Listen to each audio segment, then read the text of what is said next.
Good morning, students. Myself Abhishek Sharma from Mount Litra Z School, Jhansi. Today we are continuing second chapter of Indian economic development. Here we are going to discuss today critical, this means demerits, appraisal of industrial development. So as you are seeing, I have already mentioned 4 points in my whiteboard, that is proportion of GDP, protection from foreign competition, licensing policy and public sector. So starting with proportion of GDP, contributed by industrial sector increased in the period from 11.8% in 1951 to 24.6% in 91. So from 51 to 91, industrial sector expanded from 11.8% to 24.6%. The rise in industry shares of GDP as an important indicator of development and growth. The 6% annual growth rate of the industrial sector during the period is also admirable. Indian industry was no longer restricted to cotton, textile and jute. It also included engineering goods and wide range of consumer goods. Second, promotion from foreign competition. Through import substitution enabled the development of indigenous industries in the area of electronics and automobile sectors. However, this protection had two drawbacks: inward-looking trade strategy and lack of competition. Inward-looking strategy policies were inward oriented, and so we failed to develop a strong export sector.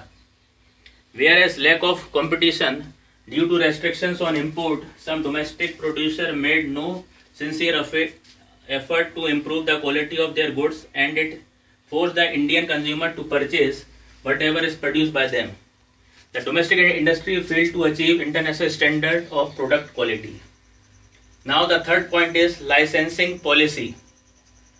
It helped the government to monitor and control the industrial production. However, excessive regulation from government side created two difficulties. One was misuse and other was time consuming. It was misused by the industrial house. Some big industrialists and capitalists would get a license not for starting a new firm but to prevent competitors from entering a new firms.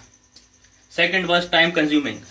The cumbersome and complicated procedure for obtaining license was very time consuming. A lot of time was spent by the industrialists in trying to obtain a license, sanctions, permissions and approvals. Now the last point is public sector.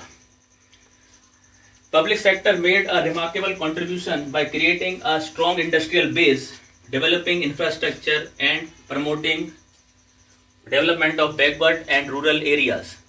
However, public sector continued to monopolize in certain non-essential areas.